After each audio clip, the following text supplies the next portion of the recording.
Welcome to the Confident Retirement Podcast. Is doing the most important things alone a good idea?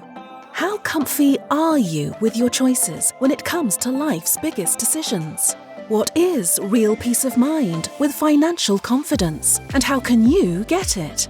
Chris Fleming and Mark Peachy are the founders of LPF Advisors in Sarasota, Florida.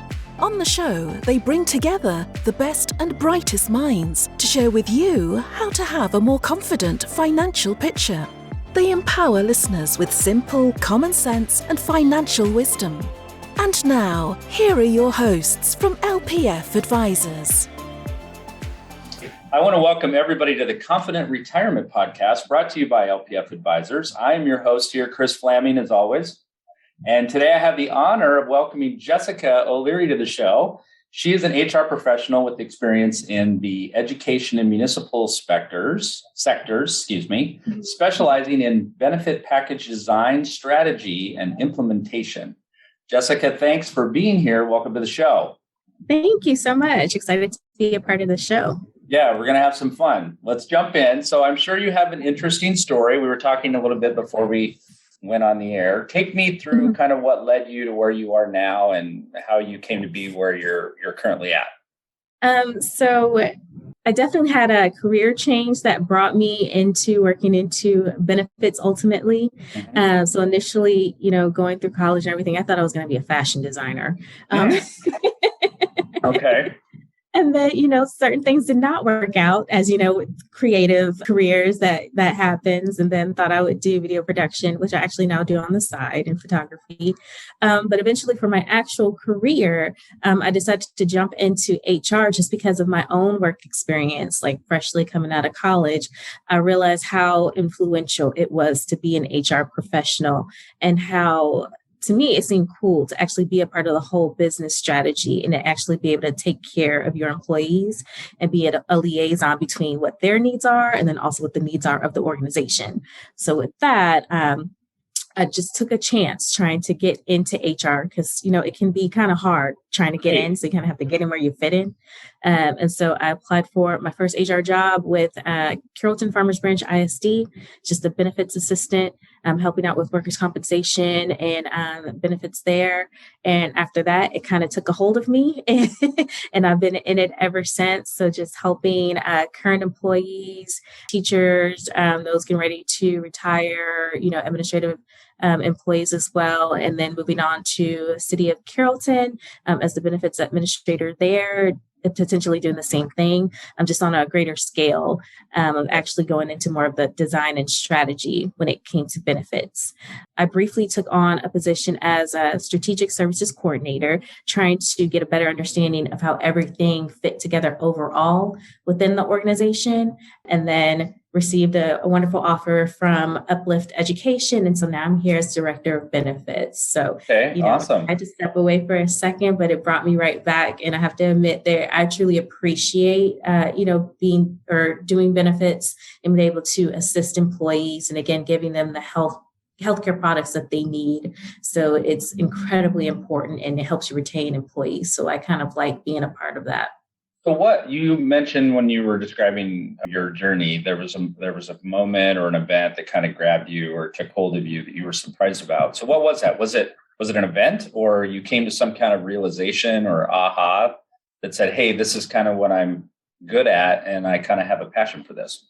It became just my customer service background and kind of being able to apply that to the healthcare benefits needs and kind of, starting to understand more of insurance and how it worked and why it was so important. And honestly, once the Affordable Care Act passed and seeing not only how it started to impact individuals financially of initially having to face that penalty. And then, of course, the administrative burden that, kind of fell on organizations. It was like, then I was like, this is interesting how this is all playing together now. And something so when you're younger, you don't think of insurance that much. You're like, okay, I get sick, I use insurance. But now as you're getting older, like, oh my gosh, I really need this. And look at how it really impacts employees because everybody has their own health concerns. They have children now who have health concerns. And this is a big deal. And it's an emotional, roller coaster of dealing with insurance.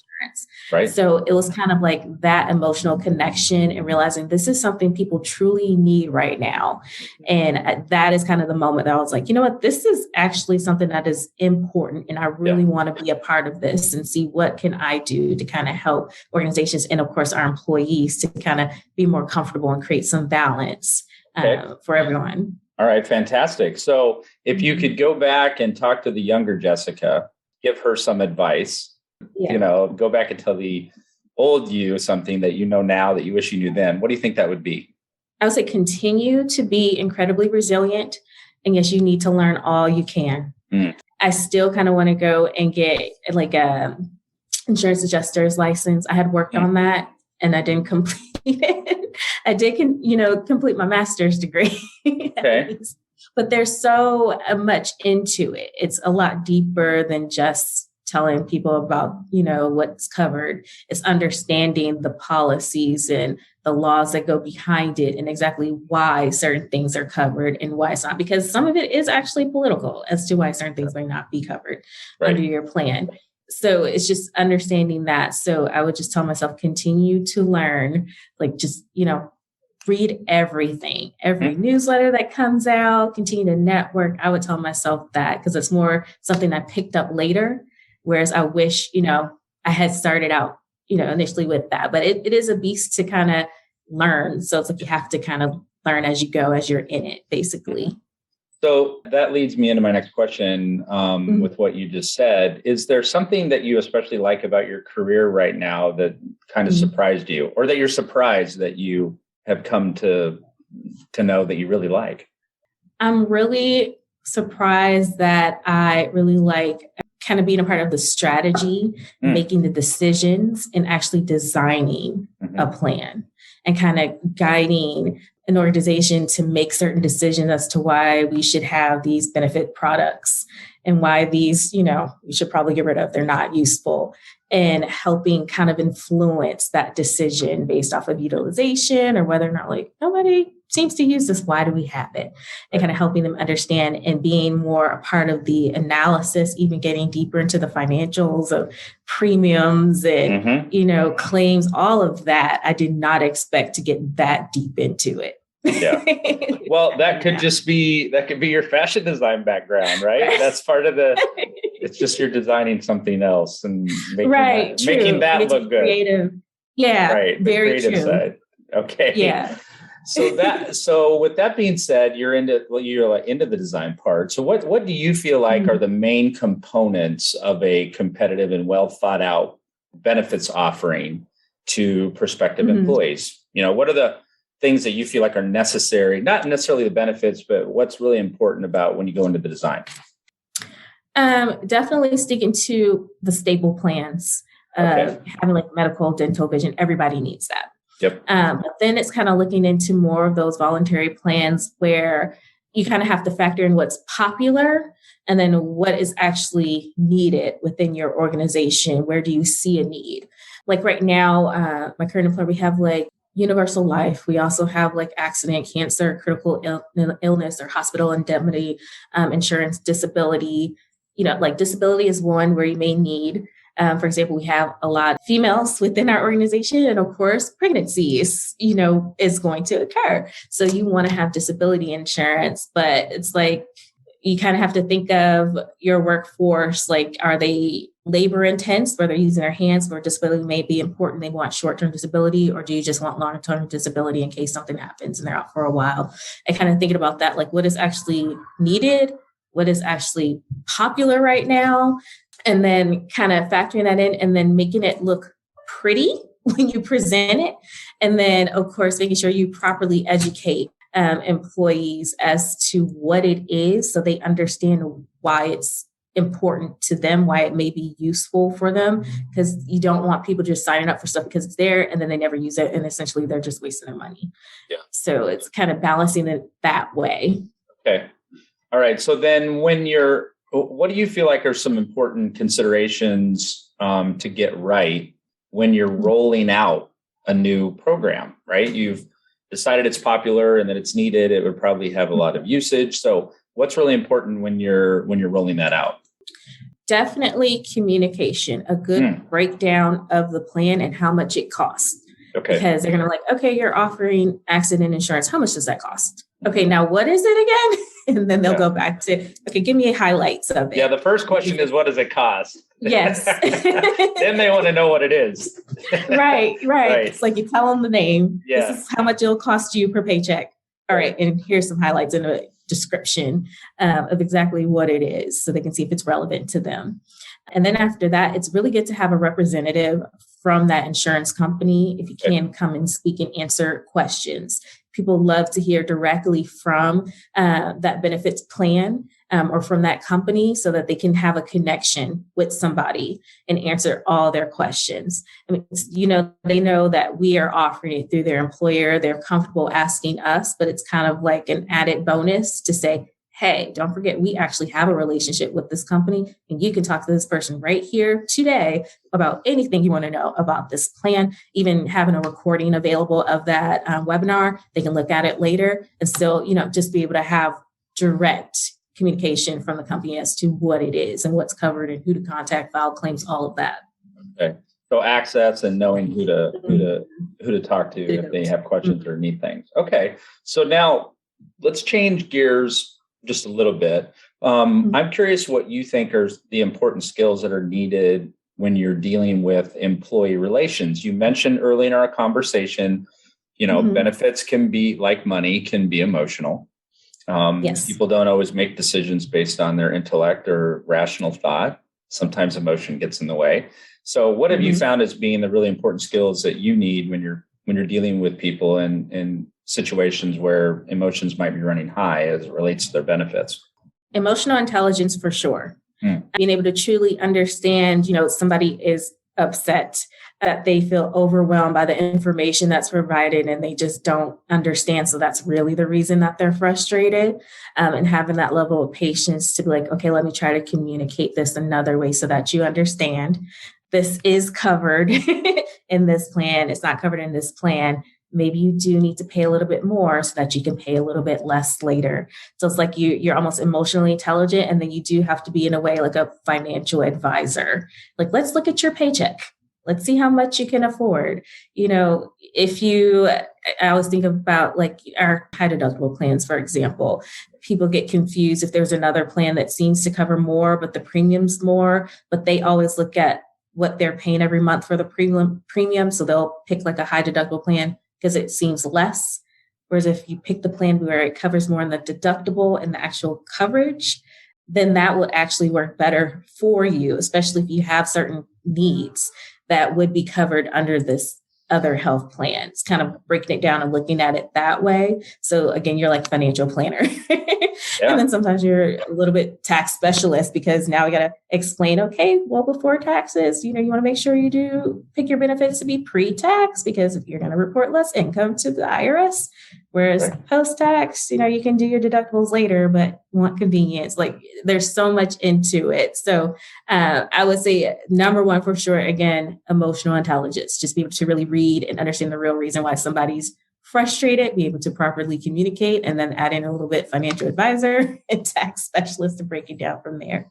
Okay. So can you think of a time, obviously without sharing any personal details or confidential information, can you think of a time when you had like a really satisfying HR experience or a win working with an employee?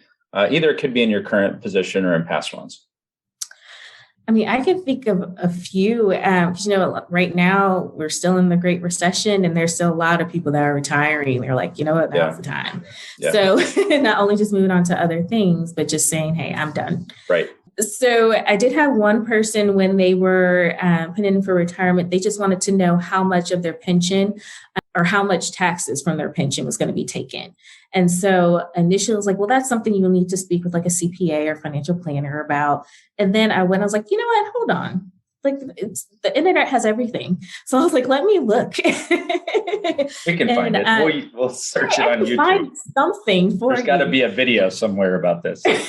Right. And so what I actually ended up finding is that it was TurboTax, but now, all these financial sites, they have all kinds of tools and resources. So the first one I found was through like TurboTax, but then the other one was through NerdWallet. And they actually have like Calculator. a tax worksheet. Yeah. Calculator. And you put in how much your pension or, your income is going to be, and they'll tell you exactly how much taxes are going to be coming out. So I sent that to him. So he felt better knowing exactly, or for as best as possible, how much he would take home from his pension payment. So then that way he could properly plan, since of course he's going to have reduced income now, and what else he needs to do to make sure that him and his family are comfortable when he finally decides to retire.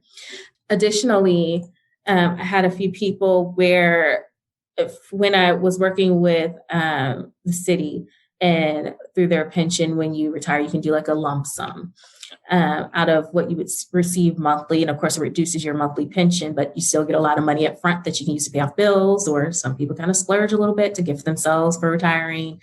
Some use it to start businesses. And so there have been a few times where people had not gone to even look at what their estimate would be for how much they would receive when they retire at a certain point. And so I had a woman come in, thankfully, she came in like a year out, and she was just curious to see if she was eligible and everything. And turns out what she thought she was going to get, she thought she was still going to get 100% of her pay. And of course, that's not what's going to happen. And so I'm just showing her what it would be if she retired the following year. She was able to say, oh my gosh, okay, so I need to put more aside. Yes. So these are the other retirement plans we have available for you, like a 457, Roth IRA. So let's start saving now. You're over 50. Let's do a 50 catch up, 50-year catch up. Let's see what other options are there for you. So you can put a little bit more away if you can afford it. And then that way you're more comfortable. So for me, being able to catch somebody at that moment before they went ahead and retired, it's like, oh, now I'm going to be broke. Be able to help them ahead of time. That right there was a proud moment. Like, oh my gosh, I'm so happy you came to me. Well, and I think that's the key. A lot of people that I work with are, 5 to 7 years away from retirement age. And so if we can determine if they're on track, behind, or ahead, then we at least we have some time to fix things, or some time to do some additional saving, or to reposition what they need to do with their debt, or pay things off in order to get in a spot where then they can comfortably afford to do that when they want to. Okay. That's great. So let's do like a lightning round. Let's do some quick questions here. I'll ask you some things, and this is like stream of consciousness, whatever comes to mind first. So what, in your opinion, what do you hear as being the most wanted benefit or perk from the employees that you work with?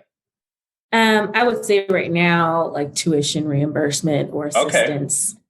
Okay.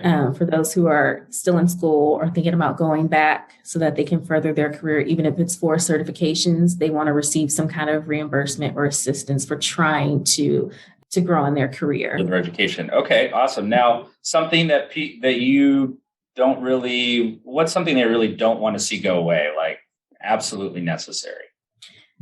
I would say definitely still like medical insurance, like the staple like that, and disability. I think employers like short-term disability, a lot of them may offer long-term disability for free, but I think offering short-term disability as well, because you never know. And we're still kind of going through the pandemic, although it may not be as bright and shiny within the media right now, but still you never know what could happen. Life is unpredictable. And for some things, maybe your health could be unpredictable. And so having short-term disability available for situations like that, I think is smart to keep, or at least try to implement.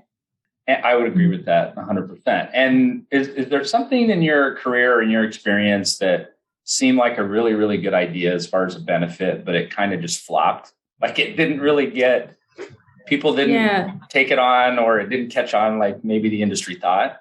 I would say like the secondary, like medical supplemental coverage, where I guess it is like hospital indemnity, where if you are going to be in the hospital for a while, then it would cover. But that doesn't happen for everyone. And of course, there's all kinds of pre-existing things that they will check for before they even approve it. So we didn't have a lot of people that enrolled in it unless they were expecting. So that was pretty much it.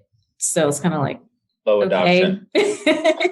Right. It's like you might as well just save money that, matches your deductible versus adding this other plan that's going to be an extra $50 per month. Right. Yeah. And you can only put so much lipstick or makeup on something to make it look good. Right. Yeah. Right. So it's like just choose your benefits a little bit better so then you don't have to add this other plan. So Okay. All right. Awesome. Outside of work, is there something that you are really passionate about personally? yes, I have my own photography and videography business. I saw that. That's right. So talk Yes. about that. Yes. So persona, photo, and video. So that's something that, another thing I originally went to school for was communications and broadcast journalism. And so now was able to kind of pick that back up. Like my son has a little YouTube channel. And so I kind of do some videos for him. And then I have done a few events within the year. So definitely I need to pick back up a little stronger, but it's pretty much like my weekend gig that I can kind of go back to and kind of, have some fun and do again. So doing that photography and stuff, it's fun. And, like a lot of times, like when I just want to go walking, I like to just kind of go and walk around. There's a few parks around my area that are just beautiful and easy, kind of grab the camera and just start snapping. Okay. And so to get back home and edit. So it's something that I love, helps me relax, and it kind of allows me to nurture my creative side again. Awesome. All right. So switching back to career type stuff, what do you kind of see as the biggest opportunity in the company that you're currently in when it comes to benefits? Are there, some aspirations you have for what you're doing there? There are. Right now, we're kind of just looking into options as to redesigning our health plan. The big thing right now is a lot of school districts are members of the TRS Active Care Medical or Health Plan system. And so they are considering whether or not it's a good idea for them to actually leave or maybe stay based off of how much it may cost or utilization within their district. So we, of course, like many, are considering that option. So whether or not we're going to stay fully insured or go self-insured. And so with the city of Carrollton, I've seen that done where they transitioned out of being fully insured and going self-insured, and it really worked well for them. So now, of course, looking at Uplift and seeing, is that something that would work well for them too? Because of course it's going to be different for everyone. So that's the biggest opportunity. And then of course, kind of designing plans around that so we can kind of give a full extensive package that is best fit for our organization. So that for me is kind of fun, seeing what's out there. We're getting ready to do a survey now to our employees, just asking kind of, do you like our plans? Are you satisfied? How important are they to you? Do you plan on re-enrolling in these benefits? And then kind of going from there and hearing from them what they would want. They can provide recommendations as well. So far, I've heard about requesting infertility treatment, which I thought was interesting. And then, of course, I usually get something about pet insurance, which is fair, but now there's so many discount programs that provide it. So it's like you don't really need to offer it. There's other outlets where you can get that and get it at still a really good rate. So, and also I have received requests in the past about gender reassignment surgery as well. So even if, right now there's still issues about it actually being covered under insurance, but what else could we do as an organization for someone that wants to have that happen, just so they feel more comfortable within their own body? So that's something to consider as well. So we'll see what happens next year. We will. It's always changing. That's for sure. Yes. Never status quo. So on the flip side of that, what do you kind of see as the biggest challenge in your organization from a benefit standpoint? Is it sifting through all the options, or are there other things that you think you need to overcome? I think sifting through all the options and all the vendors that are out there offering care, saying they provide the best of pretty much the same thing. So it's that. And then, of course, you got to think about the money. Like, what can we afford? What can we subsidize? How much can we subsidize for our employees so that it does not break the bank for them, and finding that balance as to employee shared work responsibility for those premiums, and what can we offer to reduce that burden on them. So those would be the biggest things that you always have to kind of think about and understand that somebody's not going to be happy, but we are still going to do our best just to make sure that we're providing an excellent package for them. Yeah, you can't please everybody all the time. No. Especially in the United States. It's because we like options, more and more and more choices. I don't know if that's necessarily a good thing. It's hard for people to make a decision when they have like 50 choices, but yes, we're giving them to them, Jessica. We'll keep offering. All right. Is there anything that you think that I should have asked you that I didn't? I don't think so. But I would just like to say for anybody that is thinking about benefits, or let's say, you're unhappy with the benefits at your organization, then consider a career in it. Kind of jump in and help out. It would be nice to have a lot more experts and support in the field, and those, instead of complaining, like, give us some real solutions to help out. Right. So I would say that people kind of, shun away. And even I'm like, yeah, working benefits. I'm like, oh, I'm like, but it's not so bad. It's not so bad. It is a heavy career, but at the same time, it can be incredibly rewarding once, you see those employees who are happy and it really is working for them and they're able to get what they need and the treatments that they need.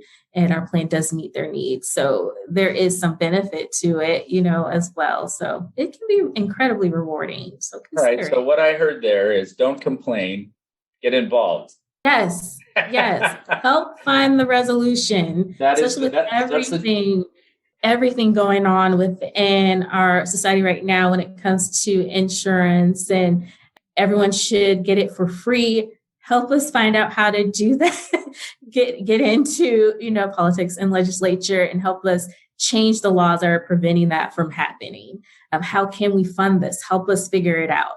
So again, don't just go and complain on social media and somebody makes a post about healthcare and prices going up and you start being a social media warrior and you want to complain. Nope. What you got? Give me a real solution. Yeah, what's the solution? In. I think that could be the title of your first book, Jessica. Don't complain, get involved. Yes. And you can do all the artwork and the pictures and all that stuff too. Hey, I don't mind that. Right. It's right up your alley. Cool. All right, Jessica, listen, I want to thank you for taking the time to be here with me today. This was a really good time. I enjoyed it. It's been a true pleasure to interview you. And I want to thank everybody for listening and tuning in, watching the Confident Retirement Podcast, brought to you by LPF Advisors, where we look to raise the retirement confidence of everyday people to another level, one show at a time. Thanks, everybody, for tuning in, watching, and listening. We'll see you next time. Be well. Take care. Bye-bye. You've been listening to the Confident Retirement Podcast with Chris and Mark from LPF Advisors. For more information on them and retiring confidently, please visit lpfadvisors.com.